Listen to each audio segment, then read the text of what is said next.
This video is specially prepared for the Spooky Stories channel. I had always dreamt of spending a night alone at home at least once in my life. The opportunity had presented itself a long time ago when my parents would go to another city, but back then, I was sent to my grandfather's village, which was quite disappointing. But finally, one day, my parents had to go to their friend's place for a day, and possibly even longer. They left me at home because I had a lot of homework to do. So, they reminded me of all the safety rules, stocked the fridge with food, strictly ordered me to finish all my homework, promised to check it, and forbade me from staying up too late.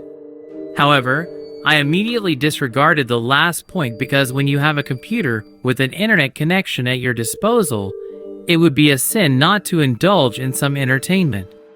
So, early in the morning, my parents left, and as soon as I came back from school, I anticipated a great day, including the night.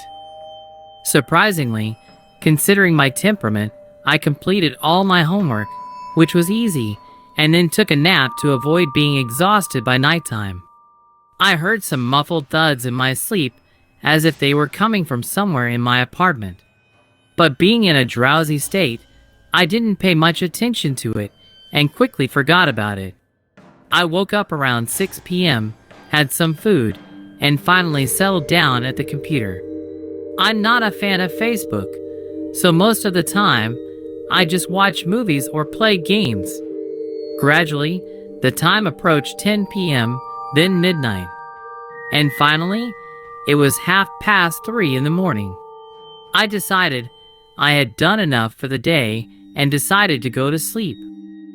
I turned off the computer, brushed my teeth, and then came the most dreadful part, navigating through the darkness to reach my bed. In the past, I had faced many problems with that, if the main problem is considered to be fear. Darkness affects most people in the same way. But now, I was finally in my bed, covered myself comfortably, and stretched out. I felt a sense of satisfaction that I had finally enjoyed some quality time on the computer. I lay there, happy, for about 10 to 15 minutes, until even my eyes adjusted to the darkness. Then, for the first time, I closed my eyes, let out a sweet yawn, and fell asleep. However, it was only for a few minutes. Through a slight veil of drowsiness, I heard a terrifying crash, similar to what I heard in my dream during the day, but 5 or 6 times louder and stronger. It felt like I had been scalded with water. I opened my eyes in horror, but that was all I could do. I was engulfed by a wave of dumbfounded fear, lying there with my eyes wide open, fully aware of everything, and not moving. Something else fell in the kitchen. The sound was coming from there. And what else could create such a crash other than dishes? And with each sound of the falling crockery, I felt needles pricking my spine, causing me to jump in fear. I lay like that, not blinking, facing the wall, and keeping my eyes shut, for about 30 to 40 minutes. It got even worse afterward. At first, I thought it was all over, but then I heard some jumps or rather loud footsteps. Something brazenly leaped around my kitchen, scattering everything in its path. Then, a gigantic leap, and it was in my hallway, steps away from my room. I muttered to myself that I would have been better off not going to bed and not turning off the lights. And suddenly, another wave of shock and fear washed over me. I could feel it on my back, standing at the threshold of my room and staring at me. My own brain was already alerting my body to it. There was no need to guess. At that moment, I thought about my parents and the possibility that I might never see them again.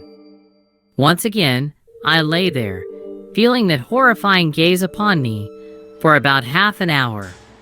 Then, there was rapid movement through the apartment again and a terrible crash of a broken window.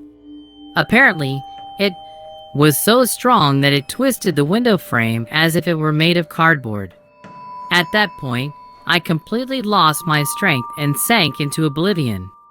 I woke up around 9 a.m. when everything had quieted down. There was a joyful feeling in my soul, as if it had all ended. It arose on its own. It's like when, for example, you feel nauseous and throw up at night, then fall asleep and wake up in the morning feeling certain that it's all over. And it really was over.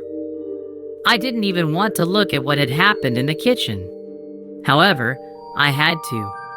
Oh my God, I thought, it wasn't a dream. All the dishes were scattered throughout the kitchen, and it seemed like 95% of them were broken. And the window? Well, what can I say? There was a square hole in the wall, as if there had never been a window there. Out of curiosity, I looked down and saw that our window was peacefully lying on the asphalt, or rather, on our neighbor's car, with whom we often had disputes. It didn't matter, I thought. The main thing was that I was still alive. An hour later, my parents arrived and were in even greater shock than I was. Naturally, they didn't believe me and simply said that I was worse than a little child and that I was an idiot. It was hurtful to the point of tears when you were almost killed at night, but no one believes you. We replaced the window with a new one, a plastic one that we had been planning to install for a while. By the way, we paid for the repairs to the neighbor's car. However, that wasn't the main thing. I kept wondering why it didn't kill me back then and just stood there watching. Was it some kind of test, perhaps? In any case, I'm just glad that I'm still alive. You can listen to more stories on the Spooky Stories channel.